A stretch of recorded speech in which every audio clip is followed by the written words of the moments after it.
A key piece of new efforts to make Missoula County's communities safer from wildfire is ready for public review, with Lolo National Forest managers hoping to launch a major safety plan for the next 20 years. The Wildfire Adapted Missoula Project is the Forest Service part to implement the Missoula County Community Wildfire Protection Plan, a multi-jurisdictional effort that was adopted in the aftermath of the terrible 2017 fire season. The project outlines steps the Forest Service will take to manage the fire risk on more than 177,000 acres of public land surrounding Missoula, Lolo, and other communities up the Clark Fork River to Clinton.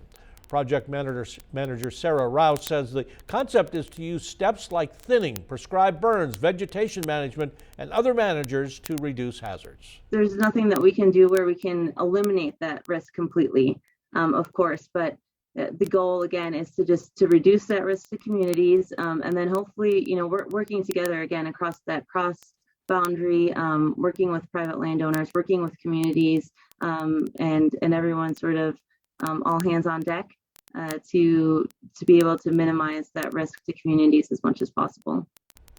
The Wildfire Adapted Missoula Project will be explained during a virtual open house sponsored by Lolo National Forest. That's tonight. We have links to it on our website. The deadline for public comment on this part of the planning effort is June 3rd.